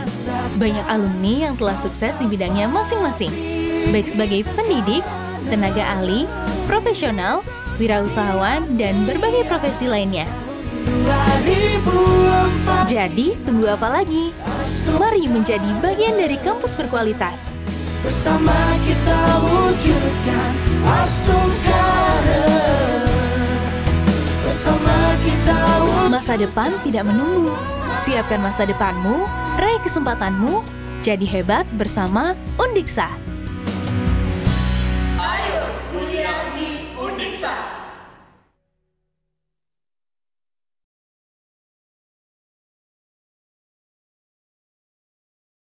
Baik, dan selanjutnya kami turut mengundang kepada Profesor Dr. Iwayan Suastra, MPD, selaku Wakil Rektor 3 Universitas Pendidikan Ganesha periode 2019 hingga 2023. Dan layaknya sesi sebelumnya kali ini akan dipandu oleh rekan saya, Ibu Yosanova Safitri. Silakan, Ibu Nova. Baik, terima kasih banyak. Selamat pagi, Prof. Selamat pagi, Bu Nova. Ini kelihatan Lukman ya dan rekan-rekan yang lainnya bahwa kreatif banget ini Undiksa. Terlihat terdengar dari lagunya, Prof. Lagunya menyenangkan sekali, Prof. Ya, saya konsep dulu jadinya. Lagunya kayak lagu pop banget, Prof. Nggak kayak lagu kampus, Prof. Keren. Baik. Nah, mungkin Prof, tanpa berlama-lama lagi, izin Prof boleh minta waktu untuk sharing dari Prof Wayan, kurang lebih sekitar 20 menit ya, Prof, untuk menginspirasi kita semua yang ada di pertemuan ini. Silakan, Prof, waktu dan tempat saya persilahkan. Terima kasih, Bu Nova, Pak Amirullah, saya hormati Pak Lukman, dan rekan-rekan semua ya yang hadir, adik-adik mahasiswa yang berbahagia. Om Swastiastu. Wassalamualaikum warahmatullahi wabarakatuh. Selamat pagi, salam sejahtera semua, dan salam harmoni. Nah, ini salam Undiksa, salam harmoni. Gimana, Prof? Lokasi ininya, posisinya? Oh, gitu. Tangannya nih. Tangan kanan di atas ya, Prof? Harmoni dengan Tuhan, ya, Sang Pencipta. Ya. Jadi harmoni dengan sesama dan harmoni dengan alam. Jadi kami setiap kegiatan selalu mengacu kepada keharmonisan. Ya, itu ciri dari Undiksa ya. Jadi itu dirancang dalam Renstra, kemudian OTK dan kegiatan lain itu selalu mengacu itu. Itu mulai dari 2015 ya. Bapak Ibu dan adik-adik semuanya yang berbahagia, ya. Saya ini sebenarnya sudah pernah dihubungi nih ketika saya masih aktif di ORT 3 ya. Jadi tapi mungkin karena ada suatu hal kesibukan sehingga tidak bisa. Kemarin saya dihubungi oleh Bu Isa ya. Dan oke aja karena berbagi itu membahagiakan gitu ya. Kalau saya prinsip saya begitu.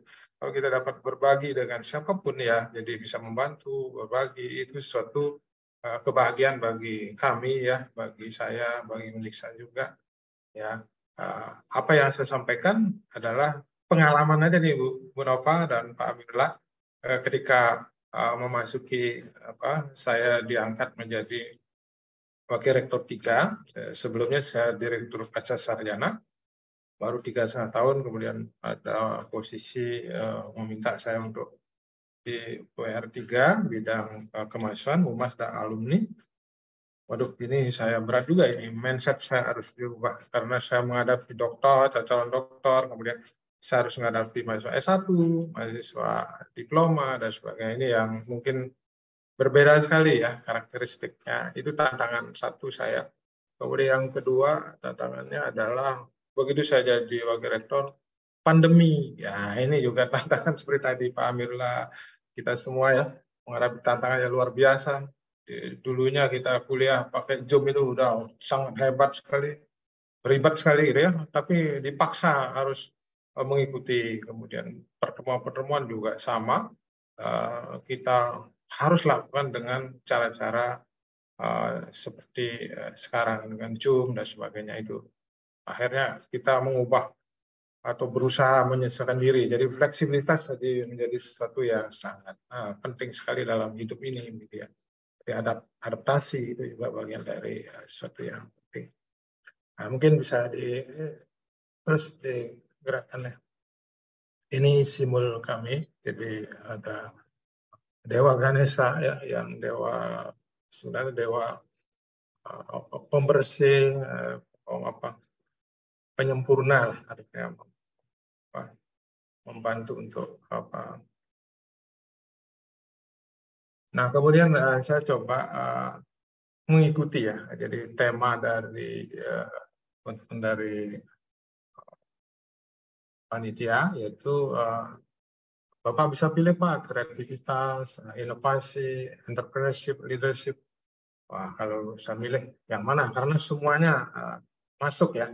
Saya sebagai pengelola di kemahasiswaan, ya tentu saya harus kreatif, saya harus mampu menjadi leader ya, sehingga anak-anak mahasiswa bisa ikut, mahasiswa bisa terlibat. Ya. Kemudian juga inovasi ya, semua kegiatan yang terkait dengan kemahasiswaan harus inovasi. Tanpa itu ya nggak bisa kita bersaing. Entrepreneurship ya sangat dibutuhkan karena di situ berhubungan dengan kreatif juga, jadi yang berhubungan dengan economic value ya, jadi selalu harus ada itu. Oleh karena itu saya pakai itu. Lanjut dulu. Nah, ketika saya mulai menata diri, saya cek dulu bagaimana prestasi Unika tahun 2018 sampai 2019 pertengahan ya. Jadi sangat jauh ya. Jadi masih ya dibilang peringkatnya di tingkat nasional di bidang kemahasiswaan itu peringkat 72. Ibu Nova dan Pak Amrullah. Jadi Undiksa itu saat itu, kemudian juga mahasiswa kita ada 13 ribuan. Nah, kemudian dosen kita sekitar 450. Nah, dari situ saya mulai merenung ini, apa yang saya lakukan nih? Karena pandemi, kemudian kondisinya seperti itu, ya, anggaran juga sangat terbatas. Nah, ini semua menjadi tantangan saya ketika saya merancang program-program apa yang saya lakukan untuk mahasiswa agar bisa satu memenuhi visi. Itu menjadi sesuatu yang penting. Kita harus keluar bisa menjadi universitas unggul ya, yang sebelumnya belum kita unggul tapi kita harus unggul dan sekarang sudah A ya, kita unggul. Kemudian falsafah cerita karena harus kita lakukan di setiap kegiatan. Apapun kegiatannya, akademik, ya kemahasiswaan, non informal dan sebagainya, semua kita mengacu kepada itu. Kemudian saya juga harus memikirkan bagaimana mahasiswa ini bisa kompetitif di Asia atau bahkan di luar ya, jadi di luar negeri ya, bahkan keluar negeri juga di luar Asia. Nah ini pikiran saya juga. Kemudian kebijakan Merdeka Belajar Kampus Merdeka memberikan ruang yang sangat luas untuk pengembangan mahasiswa di luar kampus, kemudian mengembangkan potensi diri mereka. Nah ini juga peluang, ya, ada tantangan, ada peluang. Kemudian akreditasi menuntut mahasiswa juga harus punya prestasi, punya karya-karya, inovasi. Nah ini juga betul. Kemudian yang berikutnya adalah Simprap Ngawang. Jadi sistem manajemen kemahasiswaan di pusat ya, di Belmawa itu memeringkatkan, atau meranking ya. Jadi seperti saya sampaikan tadi, Undiksa ada peringkat 72 saat itu. Nah, kemudian saya memikir itu, apa sih aspek-aspeknya? Saya selalu merinci apa-apa yang menjadi target-target yang harus kita lakukan untuk mencapai itu, semua itu. Kemudian situasinya pandemi, ya pasti nggak normal ya. Jadi bagaimana menggerakkan, bisa bertemu dengan orang-orang, dengan mahasiswa, dalam kondisi pandemi yang sangat menakutkan waktu itu ya. Jadi saya dengan Pak Rektor itu keliling itu ke desa-desa lagi gitu. Sehingga saya sempat kena COVID juga, tapi syukur ya nggak apa-apa lah. Jadi hanya diam aja di rumah. Jadi itu menjadi acuan nih. Ya, setelah itu lanjut ya. Nah, kami merancang program-program seperti ini Bapak, Ibu. Kemudian kami bagaimana menyiapkan mahasiswa agar berkualitas, kompetitif, baik nasional maupun internasional. Yang selama ini saya cek nggak ada prestasi yang wah gitu. Nah, ini harus disiapkan betul. Saya membentuk tim-tim untuk memandu atau membimbing adik-adik dan mencari dosen-dosen yang loyal, yang memiliki kompetensi tetapi memiliki komitmen juga untuk melayani adik-adik siswa. Karena selama ini yang sebelumnya itu udah mau yang membimbing ya, kenapa ini? Akhirnya saya panggil dosen-dosen, kenapa tidak mau membimbing kayak gini? Akhirnya dapatlah saya solusinya, artinya paling tidak dosen itu diberikan reward, diberikan penghargaan, baik dalam bentuk SK atau yang lainnya. Nah, SK aja sudah cukup sebenarnya, tapi karena kami BLU ya, penasihat umum nanti akan memberikan skor pada ininya, remunerasi mereka. Jadi ini yang kami upayakan. Bahkan kompetisi tidak harus nasional, tapi internasional. 2029 sudah ada hasilnya. Saya kirim ke Singapura, saya kirim ke Thailand ya, yang dekat-dekat dulu. Hasilnya juga seperti yang dilihat itu. Jadi mereka sudah bisa berkompetisi di tingkat nasional dan menghasilkan juara. Jadi ada emas, ada perak, ada perunggu gitu ya. Jadi itu hasil kerja dengan kondisi pandemi ya, jadi mereka berkolaborasi. Nah, ini penting juga, tim-tim yang kami siapkan tidak satu, biasanya ngumpul mereka satu jurusan ngumpul, mereka enggak, ada dari bahasa Inggris, ada dari ekonomi, ada dari hukum dan sebagainya. Jadi tim-tim kami tidak pernah homogen ya, tapi selalu kolaborasi dari masing-masing fakultas. Lanjut. Nah, kemudian kami juga menyiapkan usaha Indonesia memiliki karakternya yang kebangsaan yang kuat, sesuai dengan apa yang sebagai Pak Rektor tadi. Jadi harus cinta Indonesia nih, nggak boleh nggak cinta Indonesia. Jadi menggunakan produk Indonesia, kemudian cinta bangsanya harus mereka kembangkan. 4 pilar kebangsaan menjadi sesuatu yang selalu kami post kepada mahasiswa setiap pertemuan. Di kegiatan mahasiswa. Saya ini ngubah mindset nih. Nah, di sini adalah leadership. Jadi bagaimana gerakan mahasiswa biar mau bergerak. Kemudian dosen mau ikut pembimbing. Saya selalu aktif di setiap kegiatan mahasiswa dimanapun mereka, apapun mereka kegiatan mereka, saya datang berusaha. Nah, inilah yang betul menyita waktu. Ada di desa dan di mana-mana mereka, saya berusaha datang meskipun pandemi ya, tapi mereka tetap protokol kesehatan mereka tetap jalan. Nah, kedua yang harus dikembangkan adalah soft skill, Bapak Ibu, adik-adik semuanya. Ini penting sekali ini bagi pengalaman saya ya. Jadi saya sempat di nasional sebagai reviewer nasional 5 tahun 6 tahun itu. Jadi mereka tidak pernah tanya saya itu berapa IP kamu gitu ya. Jadi, di situ yang berperan ya, bahkan saya sempat jadi ketua tim, kemudian saya di Balitbang, sempat di mana-mana aja. Itu karena komunikasi aja, karena ketemu aja dengan bapak-bapak yang orang penting, kemudian tahu saya ditawari ikutlah di sini jadi sekretaris, saya jadi tim, saya jadi banyak pekerjaan lah akhirnya. Padahal kita hanya tidak diketahui bahwa kita punya IP berapa gitu ya. Nah, disitulah soft skill sebenarnya. Jadi seperti saya selalu tekan pada mahasiswa, 80% keberhasilan seseorang itu ditentukan oleh soft skill mereka. Hard skill mereka cuma 20. Oleh karena itu saya selalu, Anda berorganisasi silakan, beraktivitas di luar harus. Nah, inilah yang akan membentuk soft skill mereka. Dan saya tekankan di situ, Anda yang pertama, Anda harus strong work ethic. Jadi Anda itu harus benar-benar memberikan terbaik, nggak boleh memberikan asal-asalan. Nah, itu katakannya selalu. Kemudian bagaimana komunikasi Anda supaya bagus dengan siapapun. Pasti lancar Anda kuliah. Saya pengalaman ini. Jadi kuliah S2, S3 itu saya lancar-lancar sekali. Tidak lebih dari beasiswa saya semua selesai tepat waktu dan bahkan mendahului.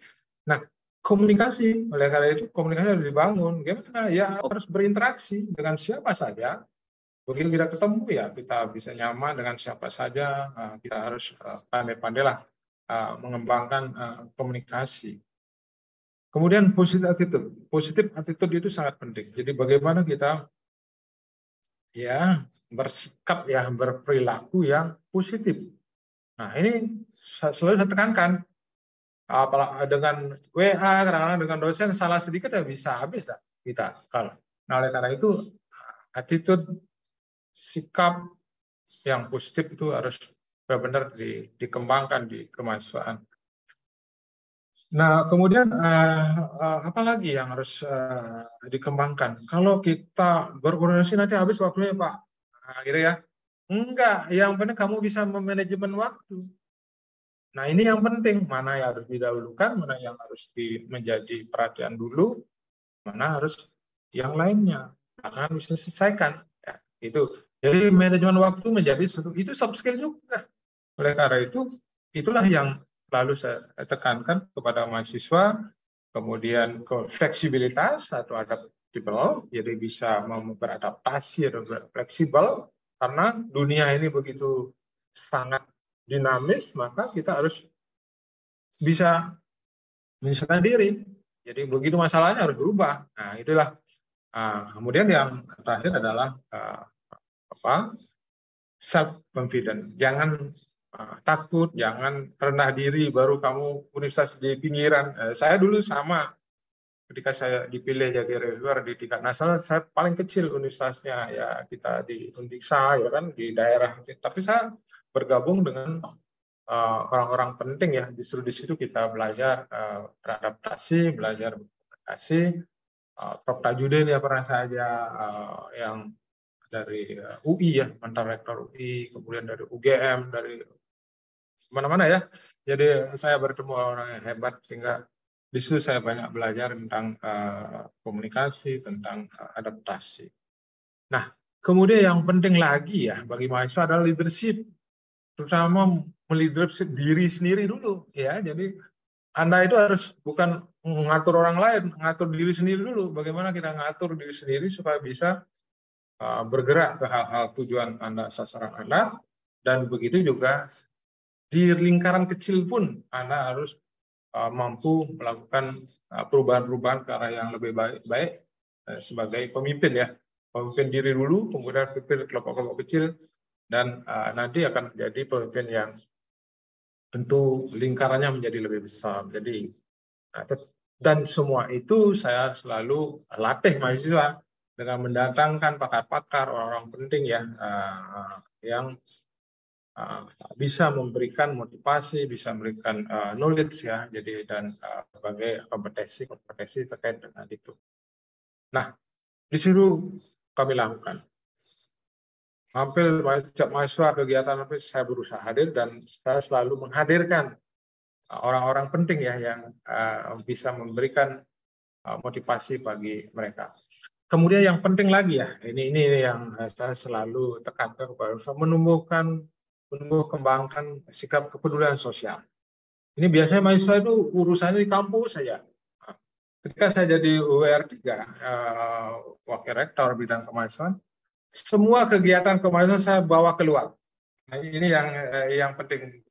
Jadi misalnya ulang tahun ya, jadi ulang tahun catur, apa kamu buat, mau merayakan di kampus? Enggak, kamu merayakan di luar saja. Saya bilang, sambil bedah rumah, sambil bantu orang miskin, sambil saya bawa keluar. Ulang tahun tidak ada di kampus, saya bilang keluar aja. Jadi UKM-UKM yang ada di kami itu ada 32 ya. Jadi kalau menjalankan kegiatan itu harus keluar. Ada ke orang jompo, ke anak-anak yatim, ada yang bedah rumah, bedah dapur, macam-macam. Jadi ada ke lingkungan, mereka mau menanam pohon-pohon gitu ya. Jadi kegiatan itu bawa keluar. Nah, saya sarankan di situ, ketika Anda di luar, di situ Anda melihat ada masalah, pecahkan itu, pikirkan itu, inovasi itu. Jadi apa yang terjadi di luar persoalan-persoalan, jangan kamu diamin. Kamu inovasikan, kamu pikirkan, cari solusinya, pemecahannya, jadikan bahan-bahan lomba. Baik lomba PKM, lomba kewirausahaan, pokoknya berhubungan dengan persoalan mereka di masyarakat. Oleh karena itu, apa yang dihasilkan memang dari keluar itu memang betul, memberikanlah mereka akhirnya lomba-lomba PKM ya, jadi kreativitas mahasiswa itu yang tahun 2000 awal tuh saya masuk itu cuma 1 ya masuk di nasional PKM, sekarang udah 32 ya. Jadi itu perubahannya. Jadi hasil dari karya mahasiswa yang tentu dibimbing oleh dosen yang arahnya adalah memecahkan masalah mereka. Di situ akan muncul inovasi-inovasi, kreativitas, kemampuan entrepreneurship dan leadership juga karena mereka mempunyai kelompok-kelompok kerja. Nah, itu yang saya kembangkan, Bapak Ibu. Lanjut, dan adik-adik semuanya. Lanjut. Ya, kemudian kami juga menyelenggarakan seminar, workshop, pelatihan tentang kebangsaan, bela negara, narkoba, kewirausahaan ya, jadi sesuatu yang tren di kami. Karena kami juga tiap tahun menyiapkan anggaran ya untuk modal usaha mahasiswa. Jadi kami punya namanya PMW, program mahasiswa wirausaha. Kami siapkan satu tim 5 juta. Kami latih dulu mereka, kemudian mereka dikasih modal dan mereka berusaha.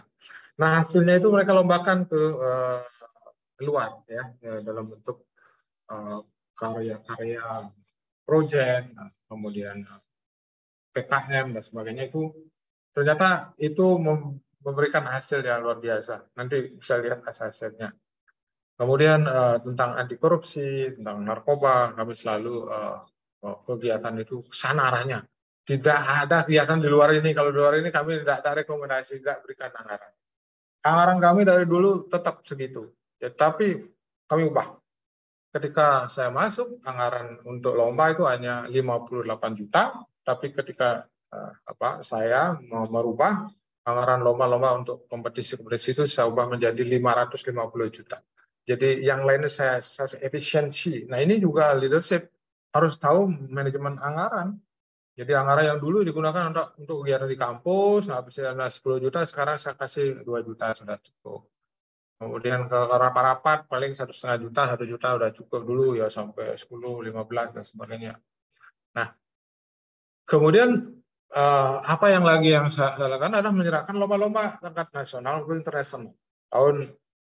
Kami mulai berkolaborasi nih dengan perguruan tinggi. Dan tahun 2022 yang lalu ya kami menyerahkan dengan international namanya ISIP, International Science Innovation Project ya. Itu 23 negara kami datangkan itu ke Undisa. Jadi murid, mahasiswa itu datang ke Undisa, ada sekitar 650 peserta ya yang ikut lomba internasional dan sukses gitu kami lakukan. Nah ini kerja keras nih, tapi efeknya adalah memberikan pengalaman kepada mahasiswa untuk ikut terlibat. Mereka sebagai juri misalnya, sebagai panitia yang handle kegiatan yang levelnya internasional. Itu sekitar seminggu itu kegiatannya, karena ada pameran mereka, proyek-proyek mereka di Indonesia. Nah, ini sudah mendapat kurasi ya dari Belmawa. Jadi kemarin saya kirimi hasil kurasinya bahwa itu diakui sebagai kegiatan penyelenggaraan. Oke, lanjut.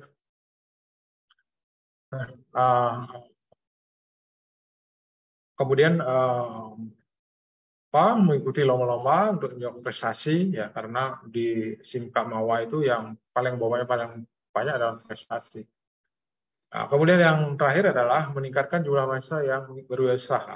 Nah ini makanya saya katakan semuanya ada, udah pasti ada, kredibilitas wirausaha ada, dan benar-benar ini Undiksa selalu waktunya habis. Lanjut cepat, ini ada prestasi mungkin lanjut. Nah, saya tunjukkan sedikit.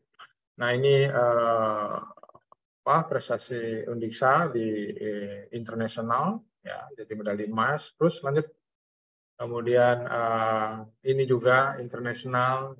Jadi kopi olah ya. Jadi seperti Pak Amirullah ya. Jadi mahasiswa ini bisa jadi bukan dari ekonomi, tapi mereka dari jurusan-jurusan lain ya yang tertarik dari MIPA ini mengolah kopi jadi kopi yang bermanfaat dan bernilai ekonomi. Lanjut. Kemudian ini mungkin belum pernah dibayangkan bahwa Undiksa mendapat 2 medali ya di dalam gimnastik. Jadi lomba pasangan bergensi nasional, dia lomba teknik. Lanjut. Itu bahkan Undiksa ini peringkat berapa ini? Kalau lihat ini di atas dari ini untuk TIK informasi. Terus kemudian ini urusan banyak penerima hibah kompetisi bisnis masa Indonesia pertama satu ya. Jadi terus ini bulan ini penerima bantuan program Wira Desa. Nah, ini inovasi di desa, ini universitas pertama juga peringkat 1. Terus ini nasional. Ini apa nih? Ini Telkom University menegakkan Innofilik kita terbanyak nomor 1 juga. Ini bidang yang didana inovasi Innofilik Telkom. Lanjut. Ini 2 mahasiswa kita ini sering jadi narasumber di internasional juga ya. Jadi masa hukum kita. Jadi lanjut. Ini selalu saya ke masyarakat, ke lingkungan dan selalu. Terus ini kepedulian sosial buat pandemi ini. Lanjut terus. Kemudian ini juga kami ini PMI ini menyelenggarakan kegiatan di anak-anak yatim. Ya. Terus ini pandemi juga. Ini bela negara. Lalu setiap 17 pasti anak-anak kami menyelenggarakan ini. Lanjut. Nah, ini bagaimana di desa kami terlibat langsung dengan kegiatan-kegiatan pemberdayaan desa. Lanjut. Nah, ini peringkat kami, yaitu tahun 2018 peringkat 72, 2019 jadi tingkat 36. Makanya paragraf jangan lari tapi melompat. Ya, kemudian tahun 2020 peringkat 23 nasional, peringkat 2021 peringkat 13 nasional. Itu dari 4.500 perguruan tinggi. Makasih, mohon maaf kalau ada yang kurang. Nah, itu tidak ada maksud lain kecuali hanya sharing pengalaman apa yang telah kami lakukan, apa yang telah kami hasilkan. Tentu bisa yang bagus ditiru ya, tapi yang nggak bagus nggak usah lah. Yang penting kita semua berbahagia gitu ya. Jadi dan bisa adik-adik kita, mahasiswa kita bisa lulus dengan bagus, cepat, kemudian mereka mulai pekerjaan juga dengan cepat dan gajinya yang besar tentunya. Kita bahagia juga itu. Sekali itu terima kasih saya dengan para Santi, Om Santi, Om. Assalamualaikum warahmatullahi wabarakatuh. Waalaikumsalam, salam harmoni ya Pak. Harmoni. Oke, Pak. Tadi mungkin sebelum saya kembalikan ke Lukman ya Pak. Tadi ada yang menarik nih Pak. Satu hal dulu ya Pak ya. Ini dari yang tadinya cuma berapa gitu ya Pak ya untuk lomba, tapi anggarannya bisa 10 kali lipat ya. Tadi ada 50 juta ya kalau nggak salah ya Pak ya. Ke 550 juta itu kan pasti yang menentang mungkin banyak ya Pak. Sedikit ya Pak, gimana? Begini. Di sinilah leadership karena saya pernah jadi wakil dekan ya bidang 2 ya. Tahu ke keuangan lah, ngatur keuangan gimana sebelumnya. Oke. Nah begini, ketika mahasiswa mengadakan kegiatan biasanya workshop apa bilang dia, kemudian ada raker gitu, raker 2 hari gitu. Saya nggak tahu ya, karena dulu udah nyetujui. Saya hadir Bu, saya hadir. Kok nggak banyak ya? Dulu proposal kan saya baca ini ada 200 gitu, misalnya yang hadir mungkin 50 atau 60 gitu. Nah, ini nggak bener nih kalau gini. Nah, kemudian workshopnya kok 2 hari ya, karena ada yang kedua begini. Nah, jadi mikir saya setelah melihat kondisi seperti itu, mulailah saya mengecek anggaran nih. Anggaran yang kegiatan di kampus, workshop, apapun yang itu yang berhubungan dengan tidak keluar mereka itu, saya cukup kasih 1 juta aja. Oh Pak, ini dulunya 10 juta, gitu kan. Akhirnya ya coba aja dulu 1,5 lah tawar.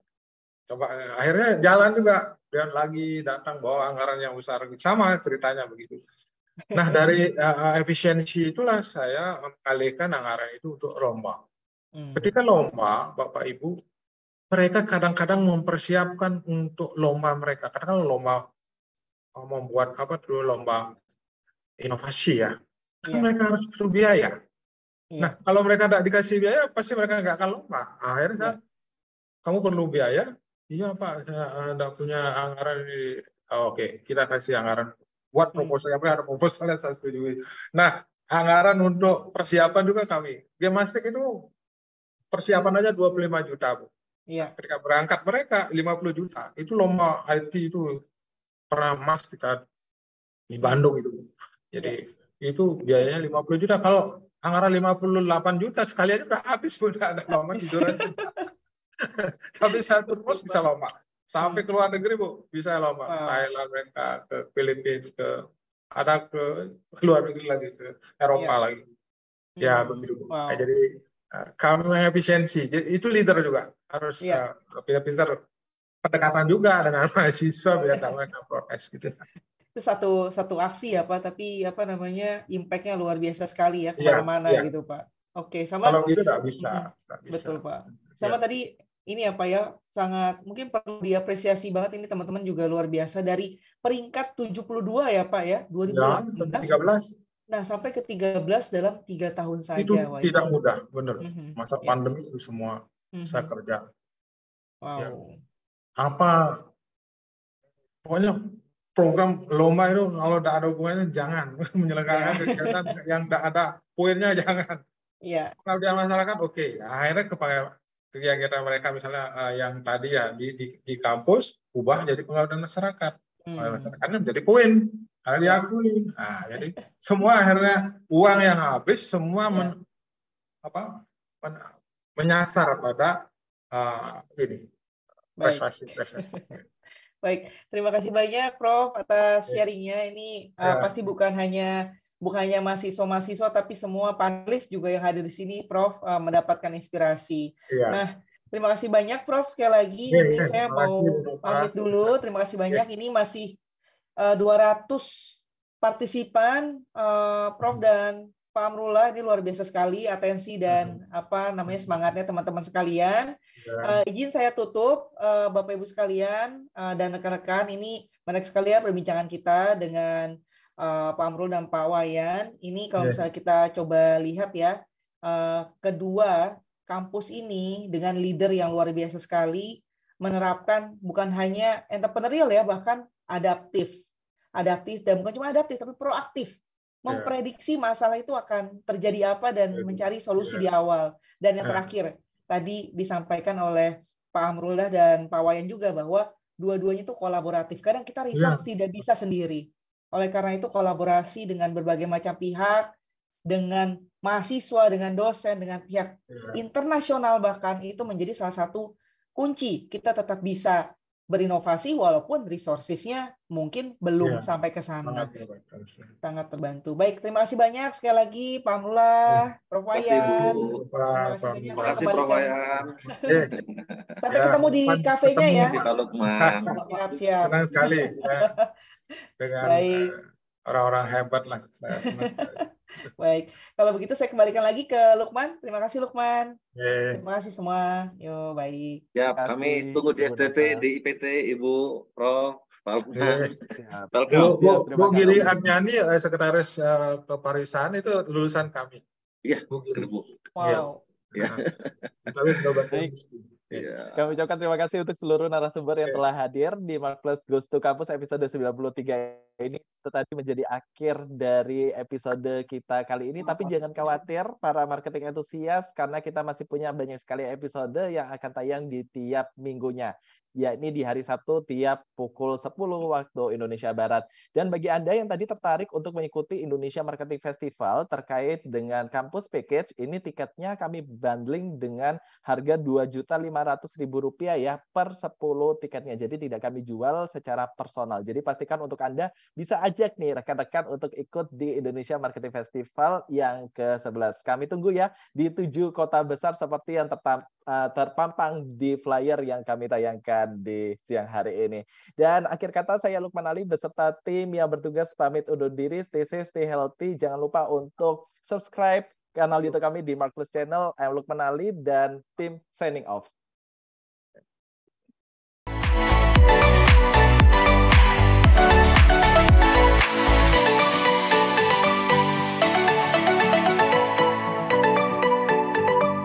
Terima kasih Pak.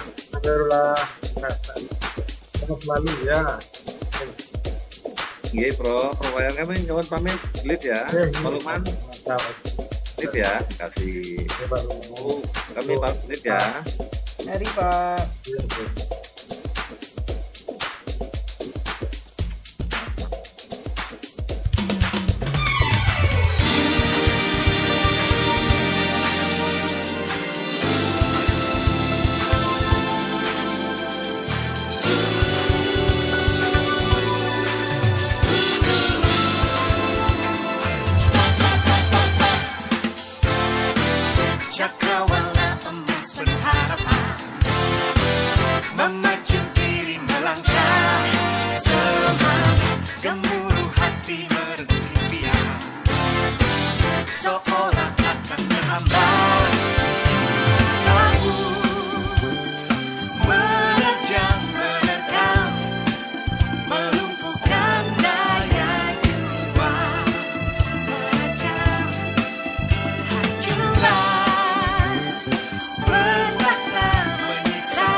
Indika.